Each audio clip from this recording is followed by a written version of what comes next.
What is going on, everybody? Perspectives, giofvcks here, and this is gonna be one of those videos where it's gonna be a psych perspective conversation. So let's talk about it. Nick Cannon, father time in the house, literally. Let's talk about it.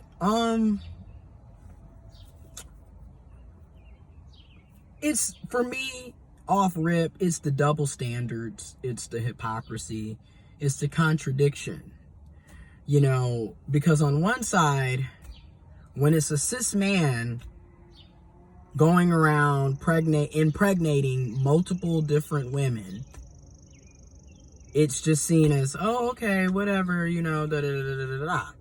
But then if this was a cis woman becoming impregnated multiple times,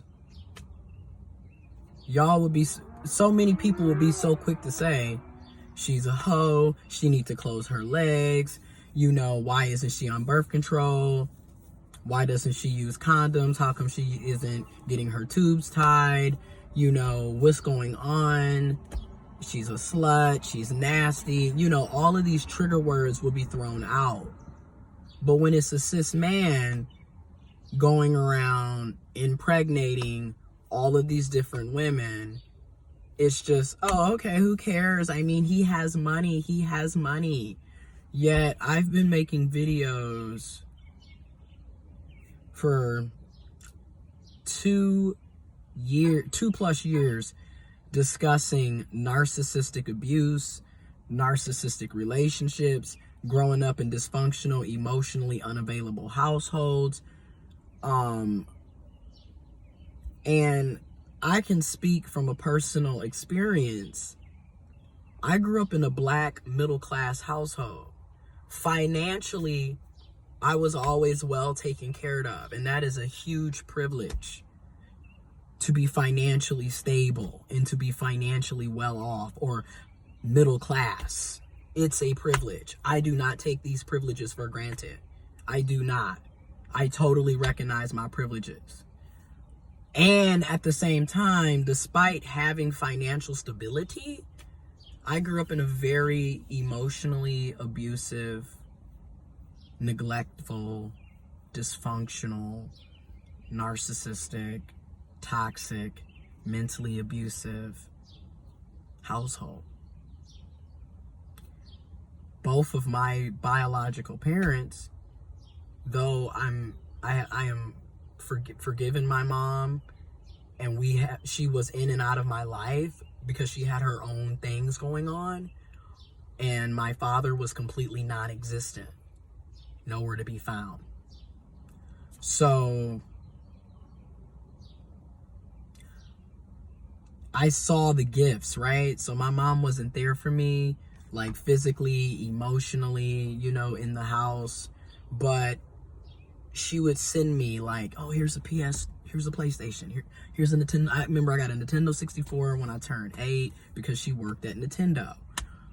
So like, that's just it. She wasn't there for me physically, but like, I would get all the latest video games, you know, she was always buying me clothes and shoes, and my uncle would buy me shoes, my papa and my granny, like everybody, that was our, because of that middle class status, that middle class privilege that we have, gift giving was essentially the love language. Now, going back to the situation at hand, Nick Cannon. Yeah, he might have a lot of money. Again, going back to cis men, yeah, they might have a lot of money and they can financially support their child. They can financially provide a financial stability for their children, for their multiple kids. But there's no way in hell they're going to be able to adequately, in my humble opinion, adequately be there for each child emotionally, mentally. Look how many kids you have. And then look how many kids he's having literally in the last year or two.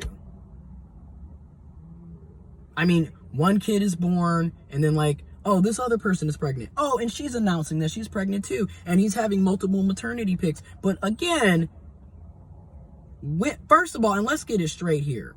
Cis women trans masculine people, trans men, people assigned female at birth, and intersex people who have the capabilities of birthing and becoming impregnated, we are not able to have multiple kids in 1 year. So the fact that cis men, people assigned male at birth, intersex people,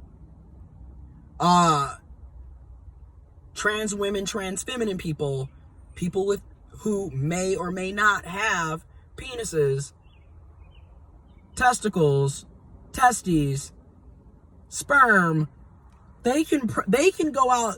People who have that capability can go out and impregnate 5 people in 1 day.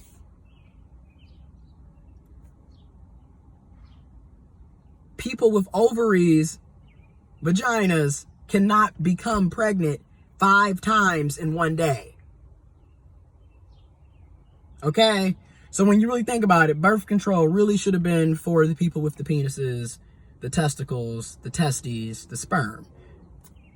So that's just my opinion. Just throwing it out there. I'm going to give slight perspectives, right? So, again, how is Nick going to be for all these kids? How is he going to have enough time?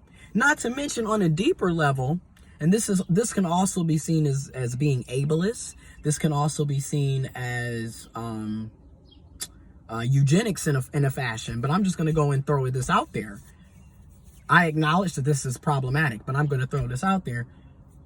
Don't Nick Cannon have a very severe, autoimmune disease?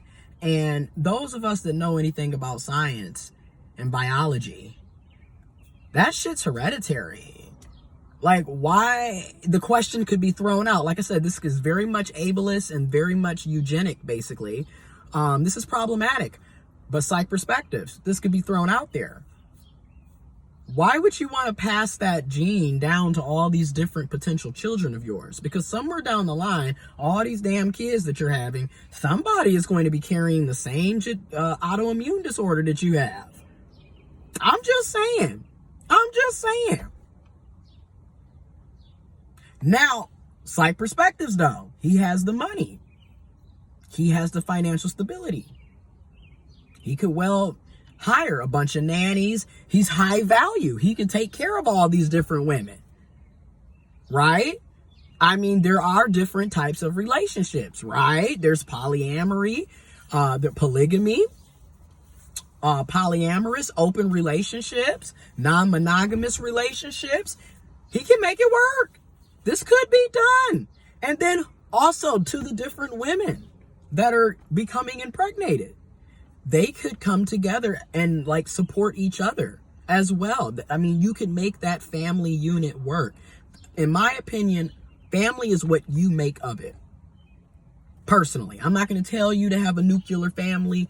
I'm not going to tell you that monogamy and a one man and one woman, because obviously as a gay, intersex, transgendered man, I don't believe in that shit. So I'm not finna judge. This is why I call it psych perspectives. But I also want to still be able to bring out the double standards and the hypocrisy. Because it's again, when it's cis women, trans women, feminine people, oh, you shouldn't be sleeping around. Oh, you a hoe. Oh, you a slut. Oh, you this. Oh, you that. Again. But when it's cis men in particular, and granted, trans men as well, trans masculine people, but we have to be honest here.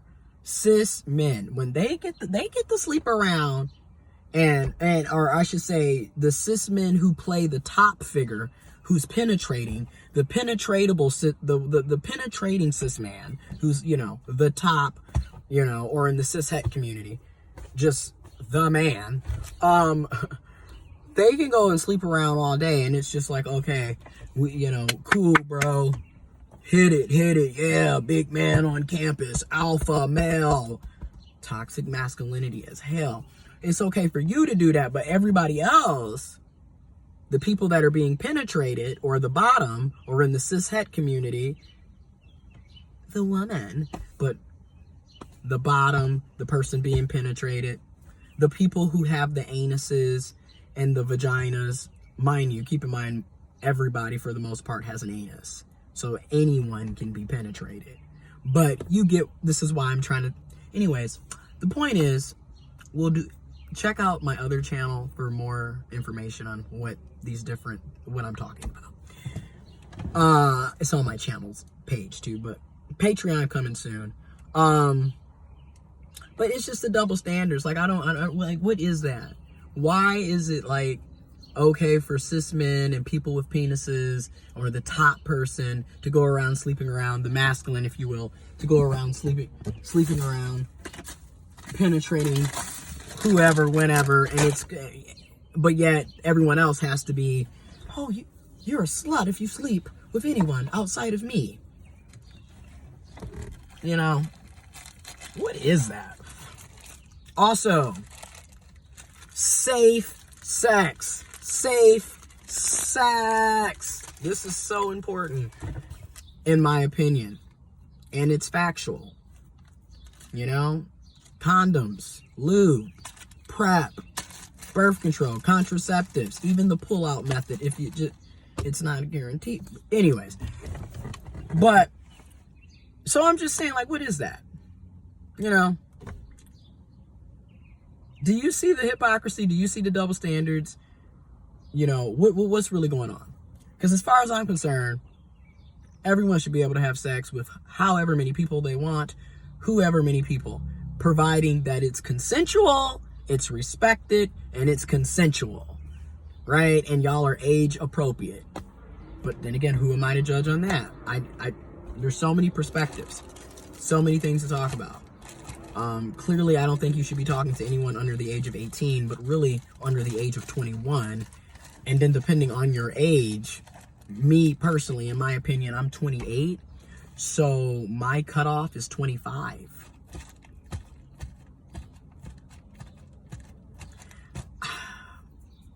You know, I definitely say 21, but 25 to be seriously talking to someone for me is 25. Because again, I'm like, where's your mindset?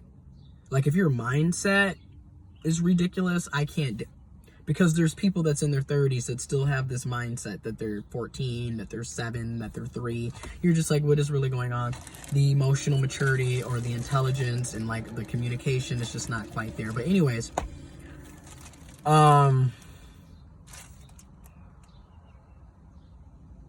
it's definitely something to think about.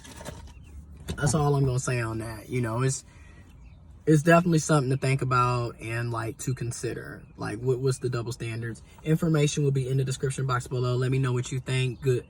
And I recommend wearing your mask outside and inside if you are around a bunch of people. There is a new variant. Information about the Delta variant will also be in the description box below. A different variant of COVID. And yeah, I just recommend that. And still, continue. Always wash your hands, disinfect. And really, try to stay 6 feet apart. If you can't, 3 feet apart. You don't have to be right up on a person. You feel me? Anyways, stay safe. Sending y'all love. I'm out.